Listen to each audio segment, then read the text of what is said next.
Alright, what's good everyone? Welcome back to another video. In this video, I'm going to be reviewing the S24 1 year later. So let's get into it. Alright, so the first thing about the S24 is I really enjoy the design. This has been a good device to use. I didn't use it all of last year, but I definitely used it enough to get a good impression of what this device is like. And so I'm going to talk about all the stuff like performance, battery life, all that stuff. But the hardware is really nice, premium. And I don't know, people keep saying like, oh, Androids are becoming like iPhones, things like that. But to be honest, I feel like Samsung took the rounded look at the flat sides with the rounded edges. They took that look and they made it better. Like it just looks more clean and more premium to me than iPhones, especially with the flat screens that Samsung has, the small selfie camera, the way that the always on display looks on this small screen with the thin bezels. Everything is just clean about this phone from a aesthetic standpoint. And now for like using this phone and the experience, battery life has been really good, to be honest. For a small phone, you might think it just dies right away, but I've been actually able to use this all day. And when I'm on heavier days, when I'm filming videos and playing games on it, then I'll definitely have to charge at least once. But if I'm just like, it's just a casual day where I play some games, watch videos, but not use my phone too much, I can easily get like 5 to 6 hours of screen on time. 6 hours being like probably an extreme if I'm playing games and stuff like that. But general usage, you can definitely get this phone to last you a whole day. So battery life is good, especially if you turn off things like the always on display, 120 hertz, but I leave those things on. Battery life has been good considering the size of the phone. The performance is actually really good because it's a flagship, right? So it has the flagship processor, and so I can play all the games I normally play. But I will say that this phone definitely heats up a lot quicker than other phones, and it's so small, so I feel like Samsung didn't like put the best thermals into this phone. And so it heats up. Games like Wild Rift will start the thermal throttle like after, about like 15 minutes of playing that game, and especially higher end games like Genshin Impact, you'll definitely see performance dip faster than other phones. But for the most part, you can definitely play high end games or just game in general with this phone with little issues. If you want like the best experience in terms of frames per second, then you gotta lower the graphics and stuff like that. But gaming is still really good on this phone, and I don't have too many issues other than the thermal throttle and after a long period of time at the max graphics. In terms of like everyday stuff, I mean, it's a flagship, right? Samsung flagships have been very smooth, very fast for a long time now. People make fun of One UI, say it's heavy, it's slow, it's sluggish, but I mean, like, look at this phone. After a whole year, this phone is buttery smooth. Samsung has some of the smoothest animations, and they only continue to get better every single update. And yeah, this phone just runs peak. Like, it's just a very nice software experience, even on a basic level before you even customize it. Some of the customizations that I like to do on Samsung phones are with Home Up. I change the task switcher to look like this, and it just allows you to select any app very easily, very quickly. You can check out this video right here for some more customizations that I normally do on flagship phones that I did with my S25 Ultra. My wife has been using this phone, so I don't have all those customizations on here to show you. Certain things that Samsung software does that other softwares don't, like for example, being able to have folders in your app drawer is just really nice for organization, and it allows you to still have an app drawer where you don't show everything on your home screen, but then when you go to your app drawer, everything is already categorized. Me and my wife like to use these folders a lot. And then the edge panel, other phones have adopted the edge panel or something like it recently, or like the past couple of years, but I feel like Samsung's iteration of it is just very good and clean, and it just works well. Like for example, drag and drop for a floating window. That is normal. Other softwares can do that, but I can drag and drop up to 5 floating windows at a time. Then from the edge panel, I can also just tap an app to open it. As you can see, Samsung has this little feature right here that shows you what app you're focused on, or where the focus is on when you're in split screen or multitasking with floating windows. Going further, talking about multitasking, this phone is a small screen. Like this is the small base model S24. This is the S25 Ultra. You can see the screen size difference, but multitasking on this phone is actually better than a lot of other phones that are bigger than this phone. Like this is a perfect example. So a lot of phones, Android phones, they can do split screen in horizontal orientation. Samsung software is one of the only softwares that allows you to have many different points for your split screen, especially in the horizontal orientation. So for example, this is 1 point, 2, 3, 4, 5, 6, 7, 8, 9 points of split screen sizes that you can choose from when you're multitasking on a Samsung phone. You might think it's useless because of how small the screen is, But let's say I'm watching a video here, I can casually be scrolling on Reddit or something like that. I could tap this right here, change the app to, let's just say Reddit for this example. And now I can actually be like scrolling on Reddit. And some people might say this is small, but for me personally, this is good enough. I can read this very easily. Many, many years ago, I lived in New York City. One day during rush hour, I was caught up in the throng of people crowding. You know, like I can read the screen very easily. The screen is very bright as well. It's a high quality screen, looks very good. It's a Samsung display, so, you know, it has all the specs. And this specific multitasking setup is actually good for me, and I do this sometimes even on a small screen like this because of how Samsung software is. Another example could be if I'm in a game like Wild Rift or, you know, TFT or whatever it is. I'm in a game, 2-finger swipe to the side, open up YouTube in a split screen, and then I can have a YouTube video playing. And I know it's small, but the point of, like, if I'm doing this, I'm listening, this is a podcast, for example, I can have this podcast playing while I'm playing the game, and I can see kind of their reactions. I can even zoom in if I want to, and, you know, just be consuming media while playing the game. I can adjust the ratio to make it different, and that allows me to scroll through the comments while I'm listening to the podcast and playing a game. And it depends on the game. Like, not every game requires your attention every second. Like, this game does, but a game like TFT, for example, that game requires your attention like every 30 seconds. So I can do my thing in TFT while continuing to do this, and then I can make the ratio a little bit like this or like this, and it works fine. Even though the screen is small, I can still do so many different things with multitasking. Like, for example, this is one of my favorites. In a game like Wild Rift, in order to get in the game, you have to queue up and stuff like that. So you have to get in the lobby, then you start searching for other opponents and teammates to play with. So while it's queuing, I can have the game like this, and I can press accept when it pops up while browsing something else, whether it be YouTube, Instagram, or internet browser or whatever. I could be doing that at the same time. Then when it's time to lock into the game, tap it, full screen, boom. And now I'm playing the game because I found a match. Let's say I'm in a match and somebody texts me or I need to look up something. Just pull one of these. Boom. Floating window. And now I can move it, toss it off the side. It's still running in the background, so I'm not AFK or whatever. I could pop in, even move my character if I need to, or press accept. Whatever it is, throw it off the side, continue doing what I'm doing. So hopefully through these examples, you can see how the multitasking on this phone, despite being a small screen, is just amazing. Like 2-finger swipe from the bottom, and I can open up any app at the bottom of the screen, bring that down. I can also, you know, obviously you can do this if you want.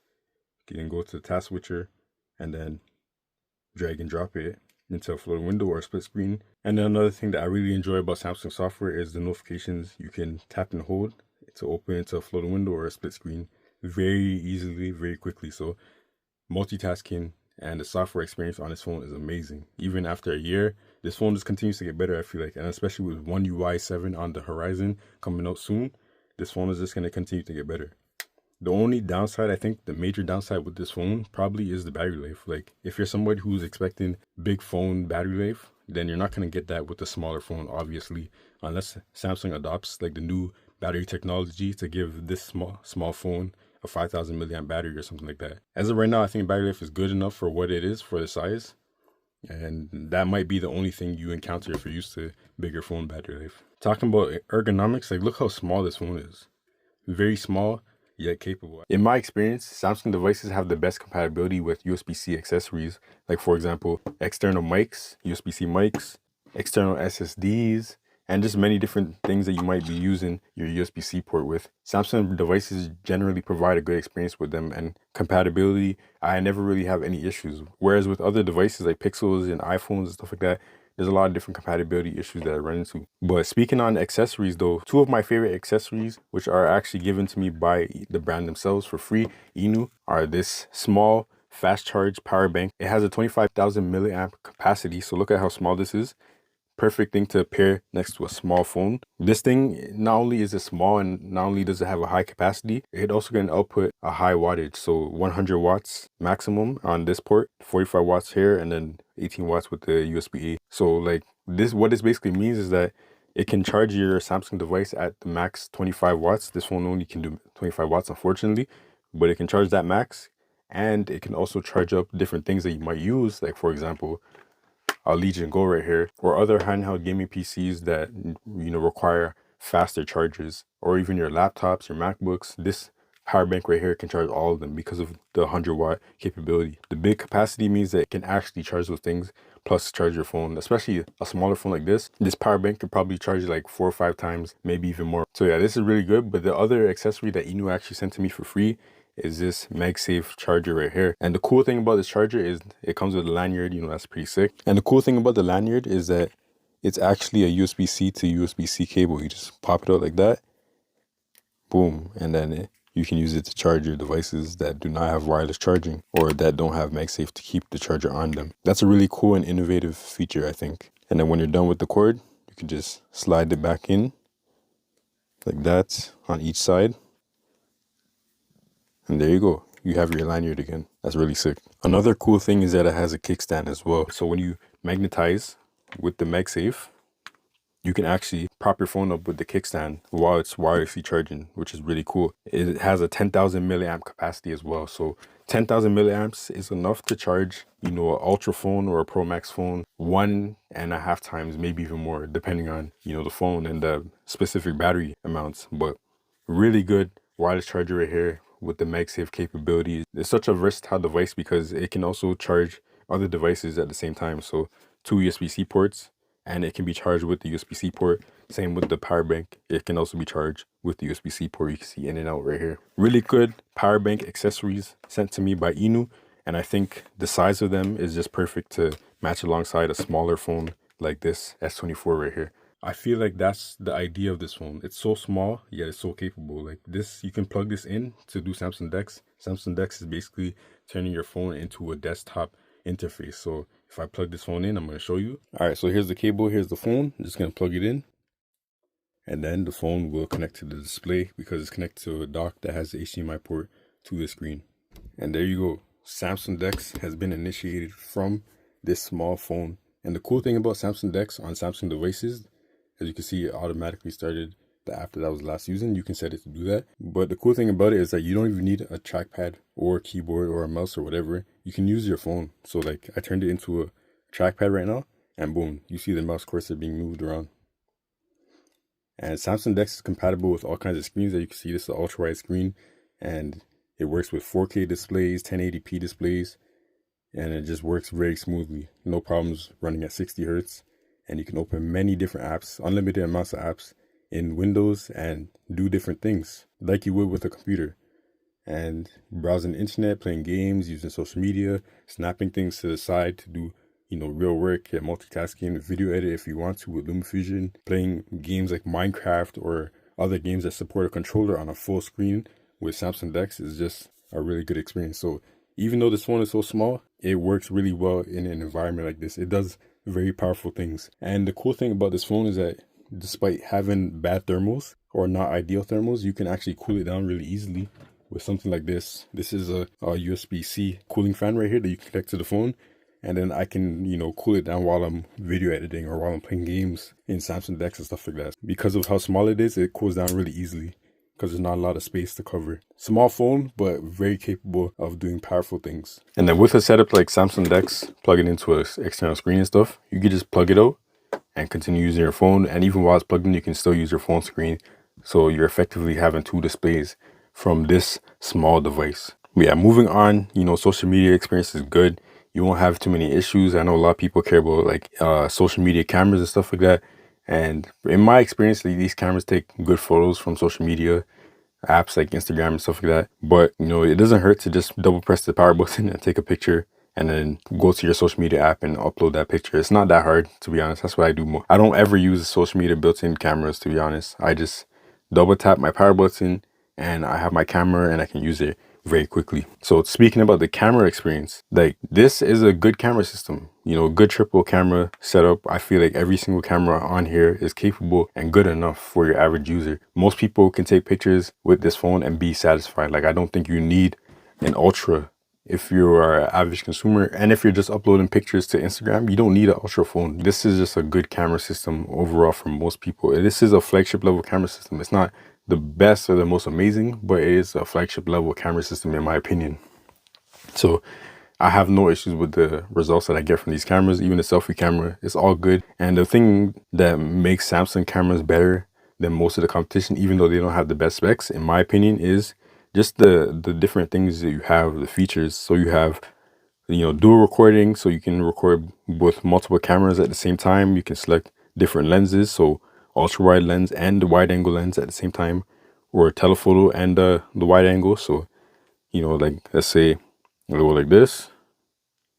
So now boom, now I have a zoomed in shot and a regular shot, and I can easily swap between them if I want to, change the view and stuff like there's just so many different things that you can do with Samsung cameras. The most important thing for me is the pro mode and the pro video mode. A lot of phones don't have a pro or a manual video mode, so being able to control your settings manually is really nice. And then you also have the histogram now, so you can see your balance of the highlights and the lowlights. And then you also have pro video, so this is something that a lot of phones don't actually have. Like just being able to adjust your settings manually is very, very, very, very powerful and cool. And you can even switch between different modes for recording with the mics, like omni, front, rear, things like that. And then you also have Bluetooth, so you can use like your headphones, for example, that are connected to the device, or if you have a Bluetooth mic that works with mobile devices, you can select that here. USB mics, I use USB mics all the time, and you can even do a Bluetooth mix, and it's just very cool that you have a lot of control with the cameras and stuff like that. Yeah, so going back to the overall experience with these cameras, whether it be photography or videography, I think these are some of the best general cameras you can buy on the market. In combination with everything else it does well. Like Samsung software is so feature packed, so many good things about the software, and it does so many things right. Just to have good cameras is a bonus. So to sum it up, my experience with the S24 over the past year, my 1 year review, this phone is a really good phone, and it's probably one of the best small phones you can get right now, especially with how the price is dropping. You can probably find this phone in Toronto, Canada for like $400, and you know, that's an amazing price to pay for such a good phone. The only thing, like I said, is the battery life. You might, you know, run into that if you're a heavy user. But other than battery life, this is an amazing, amazing phone that I recommend to most people. Like, look at the size, but then the screen is so immersive anyways because the bezels are thin, and it's a decent sized screen anyways. So even though it's small, it's good. So yeah, this thing is small but powerful, and it's a good deal in my opinion. So that is it for this video. Let me know your thoughts in the comments below about this phone and other small phones that you might recommend over this, or if you're wondering, like, is this phone better than those options? Let me know in the comments below. But until the next video, we're out. Peace.